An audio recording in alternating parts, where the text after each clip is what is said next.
मंगलम पंच परमेष्टि मंगलम तीर्थंकरम मंगलम विश्वजिन्धर्मं मंगलम वीरशासनम मंगलम वीरशासनम वंदितु सव्यसिद्धे ध्रुवमचलमणोभवं गतिं पते वोक्षामि समयपाहुड मृण्मो सुध केवली भड़िदम। समय सार परम मांगलिक ग्रंथ है। आचार्य कुंदकुंद देव द्वारा ईसा पूर्व प्रथम शताब्दी में ये लिखा गया है। इसमें 415 कुल गाथाएं हैं। भगवान महावीर स्वामी की वाणी को प्रस्तुत किया है प्राकृत भाषा में। शैली आध्यात्मिक है। हम आत्मा को कैसे जानें और आत्मा का क्या स्वरूप है। समय सार की सबसे प्यारी गाथा आज होने वाली है 49 नंबर की, 1 कम 50। शुद्ध जीव कैसा होता है, शुद्ध आत्मा कैसा होता है, उसका स्वरूप इस गाथा में दिया है। कुंदकुंद स्वामी को ये गाथा इतनी प्रिय लगी जो उन्होंने अपने पंच परमागम लिखे हैं, 5 ग्रंथ, पंचास्तिकाय, प्रवचन सार, समय सार, नियम सार, अष्टपाहुड़। इन 5 ग्रंथों में ज्यों की त्यों ये वाली गाथा दी, कोई चेंज नहीं किया। यही गाथा को आप समय सार में भी पढ़ोगे, इसी को प्रवचन सार पंचास्तिकाय में और नियम सार अष्टपाहुड़ में, क्योंकि ये बिल्कुल आत्मा का शुद्ध स्वरूप का व्याख्यान करता है कि मेरा आत्मा कैसा है, संसार में जितने प्राणी हैं उनकी आत्मा कैसी है। इसको हम एक तरफ से देखेंगे तो आत्मा ऐसी है, ऐसा स्वरूप पता चलेगा, और यदि हम नास्तिक की तरफ से चलेंगे तो आत्मा ऐसी नहीं है, ये भी पता चलेगा। मतलब अस्ति से भी और नास्ति से भी, दोनों तरह से जो है व्याख्यान इस गाथा के माध्यम से हो जाता है। पहले हम उच्चारण करते हैं, आप लोग भी बोलना। अरस मरूव मगंधम अव्वत्तम चेतना गुण मसद्दम जान अलिंगहणम जीव मणिदिट्ठ संठानम। अरस मरूव मगंधम अव्वत्तम चेदना गुण मसद्दम जान अलिंग गहनम जीव मणिदिट्ठ संठानम। जीव चेतना गुण शब्द रस गंध व्यक्ति विहीन है, निर्दिष्ट नहीं संस्थान उसका ग्रहण नहीं है लिंग से। एक ही शब्द का अर्थ देखेंगे। जीवम जीव को रस रहित, रस रहित, अरूपम रूप रहित, अगंधम गंध रहित, अव्यक्तम अव्यक्त अर्थात इंद्रिय गोचर नहीं ऐसा, चेतना गुणम चेतना जिसका गुण है ऐसा, असद्दम शब्द रहित, अलिंग ग्रहणम किसी चिन्ह से ग्रहण न होने वाला, और अनिदिठन संतानम जिसका कोई आकार नहीं कहा जाता ऐसा जान मतलब जानना चाहिए। 5-6 बातें हैं जो हमें याद में रखना है। आत्मा रस रूप नहीं है अर्थात अरस रूप है। आत्मा गंध रूप नहीं है अर्थात अगंध रूप है। आत्मा रूप युक्त नहीं है अर्थात अरूपी है। आत्मा व्यक्त रूप नहीं है अर्थात अव्यक्त रूप है। आत्मा शब्द रूप नहीं है अर्थात अशब्द रूप है। और आत्मा अचेतन रूप नहीं है अर्थात चेतन रूप है। आत्मा लिंग रूप नहीं है अर्थात किसी चिन्ह से पहचानी नहीं जाती है अर्थात अलिंग रूप है। और आत्मा निराकार है अर्थात वह साकार नहीं है, मतलब उसका कोई निश्चित आकार नहीं है। इतनी बातें इस गाथा में कही गई हैं। रस रूप नहीं है। रस किसके होते हैं? पुद्गल के होते हैं, जड़ के होते हैं। खट्टा, मीठा, कसायला, चरपरा, ये स्वाद किसका होता है? ये आत्मा का स्वाद नहीं होता है। आत्मा खट्टी नहीं होती है, मीठी नहीं होती है, चरपरी नहीं होती है, ठीक है, कसायली नहीं होती है। आत्मा का स्वाद चखा है कभी? आत्मा का स्वाद ज्ञान से चखा जाता है। किससे? वो अनुभव की चीज़ है। बाह्य पदार्थ से आत्मा का स्वाद नहीं आता है। कोई बोले आत्मा बड़ी खट्टी लग रही है, आज तो बड़ी मीठी लग रही है। वैसे आप लोग बोलते भले हो, आप बहुत कड़वे हो। ये भैया बहुत मीठे हैं, ठीक है ना? तो बोलो कड़वे मीठे क्या है? कड़वे, आप जब बोलते हो ये व्यक्ति बहुत कड़वे है तो इसका मतलब उसके भाव कड़वे हैं, ठीक है ना? भाव कड़वे हैं, ना कि आत्मा कड़वी है। और जब हम बोलते हैं कि ये व्यक्ति बहुत मीठा है, अच्छा बोलते बहुत मीठा बदमाश है, बदमाश भी बोलते हो और बोलते बहुत मीठा बदमाश है, ठीक है, मतलब इसके अंदर की कुछ जान नहीं सकते हो। तो ये आत्मा के जो विकृत भाव हैं उसके लिए नाम दिए जा रहे हैं, ना कि आत्मा कड़वी होती है और ना मीठी होती है। तो हमें आत्मा को रस रूप नहीं मानना है। रस रूप नहीं है आत्मा, लेकिन हम जिह्वा इंद्री जो रस का स्वाद लेती है उसमें हम आनंद मानते हैं, उसमें हम खुश होते हैं कि कितना अच्छा स्वाद लग रहा है, और आत्मा खुश होती है। जबकि आत्मा रस का स्वाद नहीं ले रही है, आत्मा रस का ज्ञान ले रही है। क्या ले रही है? रस का ज्ञान। जिह्वा में कोई चीज़ रखी जाएगी तो जिह्वा इंद्री के माध्यम से, जिह्वा इंद्री भी जड़ है और जिह्वा इंद्री में जो चीज़ रखी जा रही है वो भी जड़ है। आप जो कुछ भी मुख में रख रहे हो वो सब क्या है? जड़ है, पुद्गल है। और जो जिह्वा इंद्री है वो भी पुद्गल है, वो भी परमाणुओं से बनी हुई है, वो भी मैं नहीं हूँ, ठीक है ना? तो उस रस का ज्ञान आत्मा को होता है। खट्टे मीठे कसायले चिरपरे का ज्ञान तो आत्मा को होता है उस जिह्वा इंद्री के माध्यम से, लेकिन वो रस रूप मैं नहीं हूँ ये समझना है। रस रूप मैं नहीं हूँ ये जानना है। ज्ञान होने के बाद ज्ञानी आत्मा उसमें संभाव रखता है और अज्ञानी आत्मा उसमें विसंभाव रखता है। संभाव, आप मुनिराज को भी आहार कराइए तो मुनिराज के हाथ में दे दिए, वो भी जिह्वा में रखते हैं, और आप भी भोजन करते हैं तो आप भी जिह्वा में रखते हैं। आप उसमें राग कर करके भोजन लेते हैं या द्वेष करके। यदि आपके मुताबिक भोजन नहीं रखा, आपके स्वादिष्ट जो स्वाद चाहिए उस मुताबिक भोजन नहीं मिला, तो आपको क्या आता है?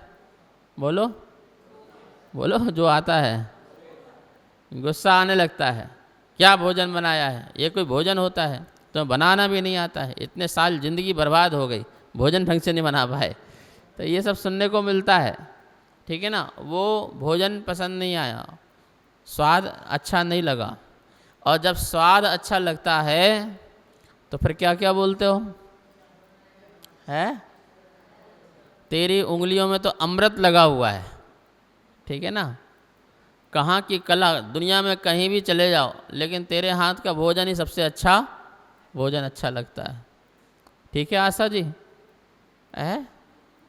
हाँ, तो ये ध्यान रखना, ये जो अच्छा बुरा परिणाम जो आ रहा है वो आपका राग द्वेष है, वो आपका राग द्वेष है और वो आत्मा का विकार है। लेकिन मुझे भोजन का ज्ञान हो, शुद्ध भोजन का ज्ञान हो, और भोजन मैं कर भी रहा हूँ, लेकिन सिर्फ गर्त पूर्ण के लिए। गर्त मतलब होता है गड्ढा, गड्ढे को भरने के लिए मैं भोजन कर रहा हूँ। जैसे पेट्रोल गाड़ी में भरते हैं तो किस पेट्रोल पंप से भरा ये ज़रूरी नहीं है, सिर्फ टंकी भरना चाहिए और गाड़ी चलना चाहिए।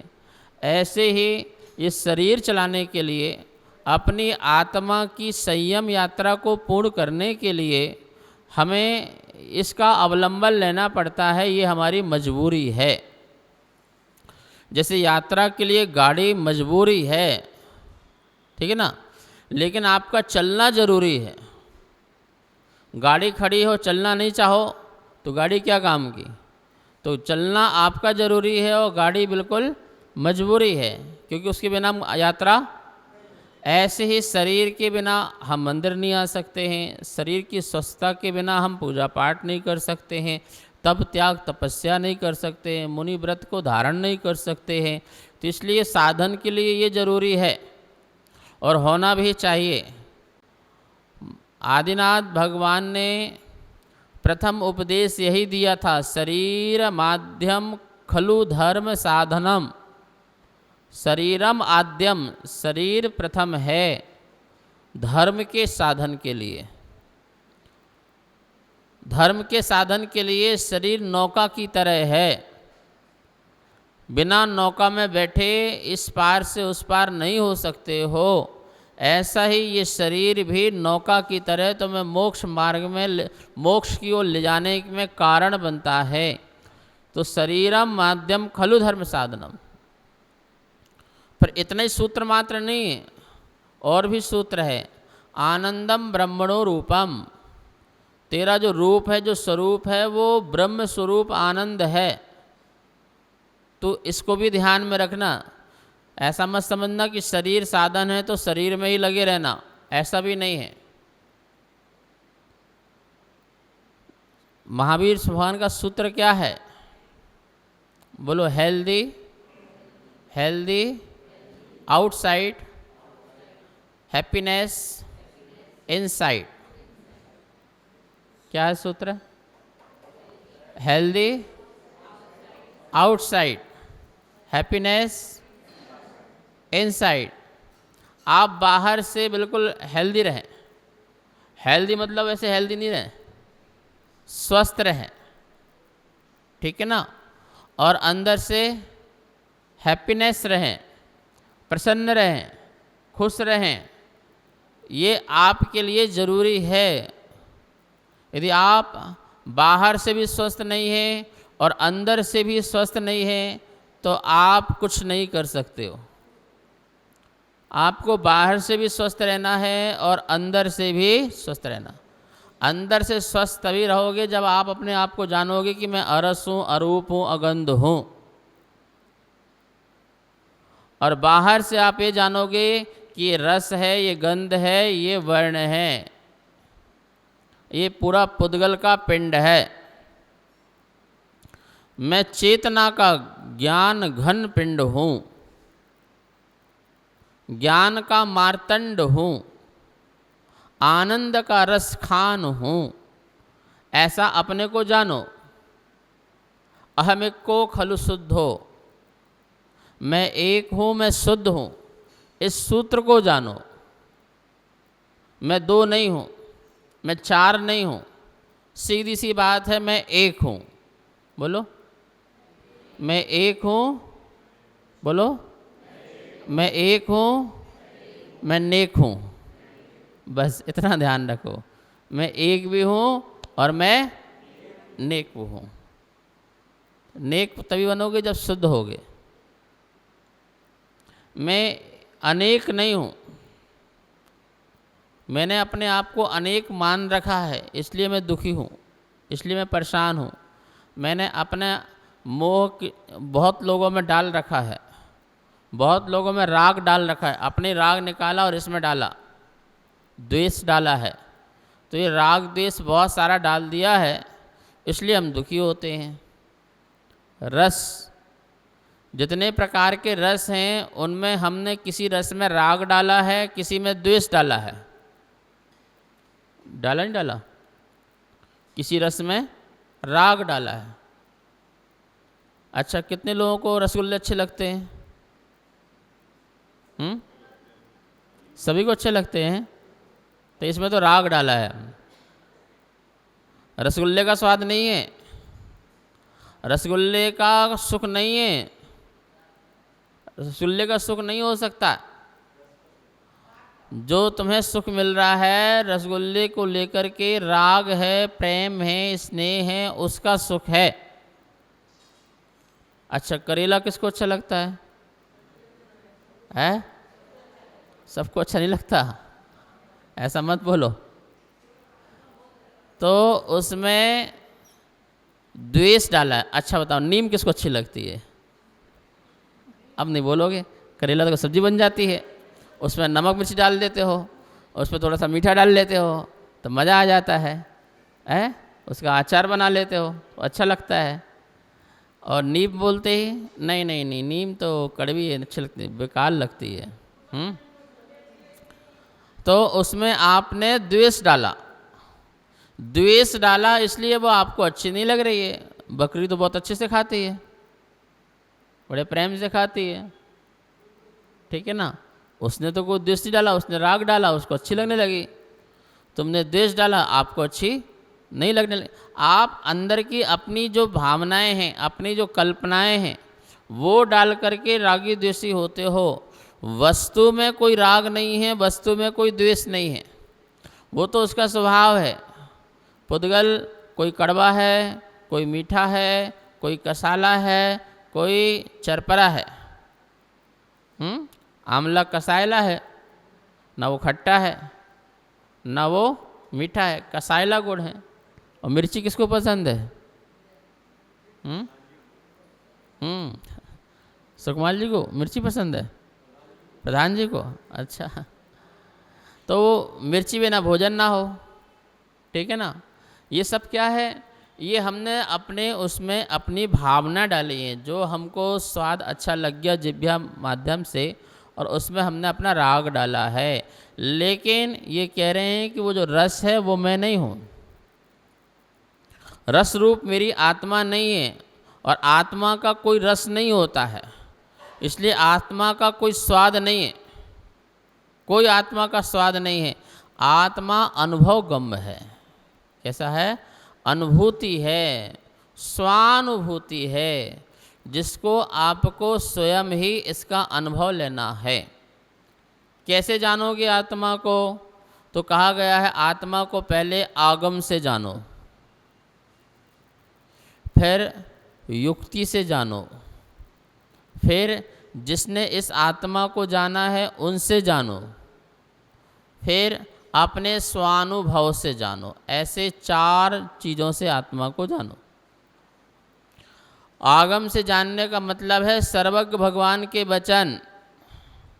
सर्वज्ञ भगवान ने कहा कि आत्मा अरस, अरूप, अगंध, अव्यक्त, अशब्द है, चेतना सहित है, चेतनावान है, ऐसा कहा है, तो ऐसा ही जानो मात। बस ये किसके वचन है? सर्वज्ञ के, भगवान के वचन है। क्या भगवान के वचन है? आत्मा चैतन्य है, आत्मा रस गंध नहीं है। ऐसी श्रद्धा से अपने आगम से, भगवान के सर्वज्ञ के वचन से ऐसा जानो कि ऐसा ही है और दूसरा नहीं है। पहले में तो आपको बुद्धि लगाना नहीं है। हाँ, ये निर्णय करना है कि कौन कह रहा है। बस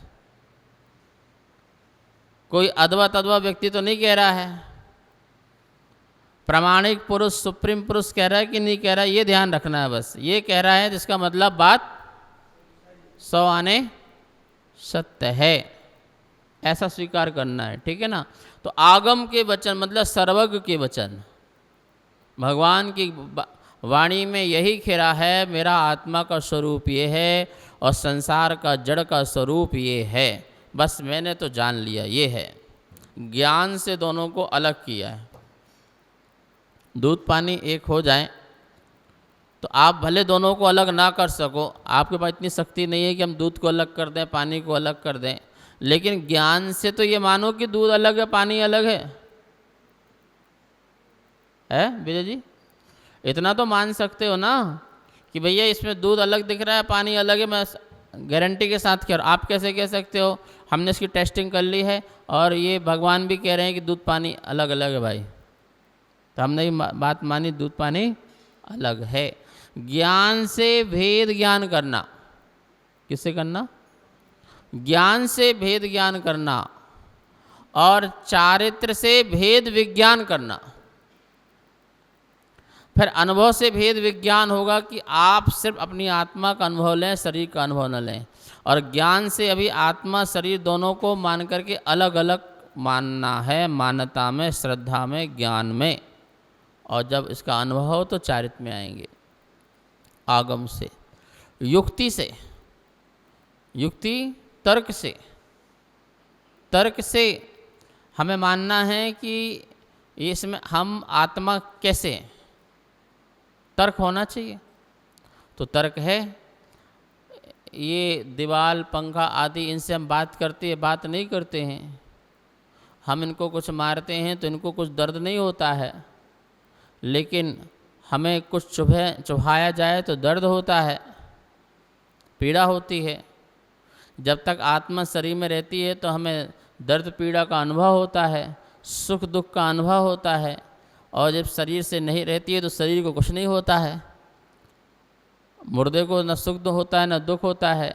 ये तर्क है। इसका मतलब है कि चेतना नाम की कोई चीज़ है, आत्मा नाम की कोई चीज़ है जो इस शरीर में रह रही है, और वही मैं हूँ। वही मैं हूँ जो अनुभव करती है सुख का, दुख का, और इनसे परे शुद्ध का भी अनुभव कर सकती है, ऐसी आत्मा है, ऐसा मानना। स्वानुभव के बाद के पहले जिन्होंने स्वा अनुभव लिया है, ऐसे गुरुओं की सन्निधि में बैठ कर के उनसे पूछो आत्मा का क्या अनुभव है। प्रभु आपने आत्मा का आनंद लिया है, हमें भी उस आनंद के बारे में बताइए। आत्मा कहाँ है, आत्मा कैसी है, और आत्मा क्या करती है, इस सब के बारे में आप उनसे पूछो, आपको बताएं। तो वो भी बहुत सारी बातों से आपको समझाने का प्रयास करेंगे। जैसा हम समझा रहे हैं ऐसा ही महावीर भगवान भी समझाएंगे, ये बात ध्यान रखना।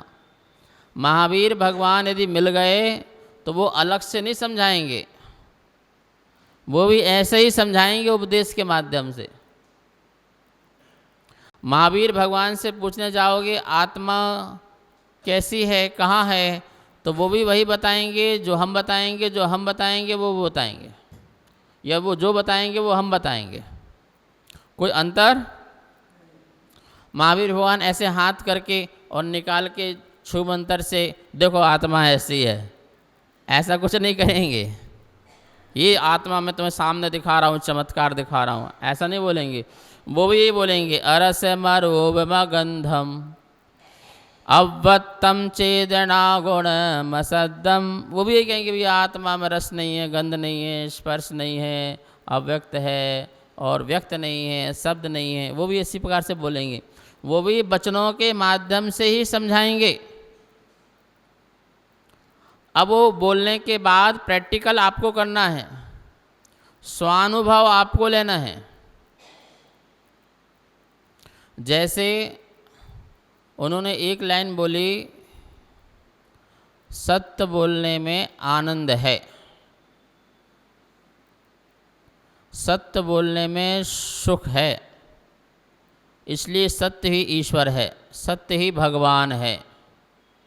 ये लाइन बोल दी। और वही बात हम आपके बताएं, तो दोनों में अंतर है क्या? कोई अंतर नहीं है। वही भगवान कह रहे थे, वही हम कह रहे थे। अब सत्य ही ईश्वर है, भगवान है, सत्य ही आनंद है, सत्य में ही सुख मिलता है। अब इसका अनुभव आपको करना है। ये तो आगम वचन हो गया। ये क्या हो गया? आगम का वचन हो गया कि सत्य ही सुख है। अब इस आगम के वचन को आपको स्वयं को अनुभव करके देखना है कि सत्य में सुख है कि नहीं है। तो एक काम करो, कोई झूठ बोल के देख लो। क्या बोल के देख लो? ये तो आपको अनुभव हो जाएगा ना। कोई झूठ बोल के देख लो। अब आपको सुख मिल रहा है कि दुख मिल रहा है, ये देख लो। कोई चीज़ आप झूठ बोल दो तो आप स्वयं दिन भर बेचैन रहोगे कि मैंने क्यों बोल दिया झूठ, मैंने क्यों बोल दिया झूठ। तो आपकी आत्मा दुखी हो रही है ना। इसका मतलब झूठ बोलने में दुख है और सत्य बोलने में। पत्नी का फोन आ गया, सत्य बोलो ना। कहाँ हो? सही बता दो कहाँ हो, क्या दिक्कत है? तुम सत्य हो, तुम सही हो, स्पष्ट हो तो सही बोल दो, तो क्या हो जाओगे? सुखी रहोगे। और कहीं हो बोल कहीं दिया तो क्या हो जाओगे?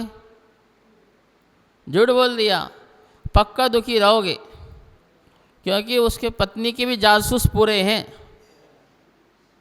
उसने सब जगह अपने कैमरे लगा रखे हैं। वो सब पता कर लेगी, वो घर में आके बरसेगी, तुम डरे डरे अंदर प्रवेश करोगे। पता नहीं अब क्या होने वाला है, पता नहीं अब क्या होने वाला, पता नहीं अब क्या होने वाला है। वो तो भगवान की कृपा हो जाए, कुछ ना हो तो बात अलग है, लेकिन फिर तो बरसना ही बरसना है। तो क्या हो गए? तुम दिन भर दुखी रहे। तो एक सत्य बोलने से कितना सुख मिल रहा है। भगवान आपने सत्य कहा था, सत्य में सुख है, आनंद है, ईश्वर है, भगवान है। हमें अनुभव से ज्ञान हो गया। किससे हो गया? ये स्वानुभव से हो गया। ऐसे ही आत्मा रस गंध स्पर्श नहीं है, ये आपने कहा, ये आगम का वचन है। और हम ऐसे ही आत्मा का अनुभव करें कि ये रस गंध वर्ण जो है ये पुद्गल है, ये जड़ है, ये शरीर है, ये अचेतन द्रव्य है, ये मैं नहीं हूँ, मैंने अनुभव कर लिया है। और जिस दिन अनुभव करोगे बहुत आनंद आएगा, बहुत आनंद आएगा। समझ में आया ना आपको? तो ये बहुत प्यारी गाथा है, इसमें और भी चर्चा करेंगे। आज इतना ही। कार्यक्रम पाठशाला के पुण्यार्जक थे श्री दिगंबर जैन मंदिर, लोधी कॉलोनी, दिल्ली।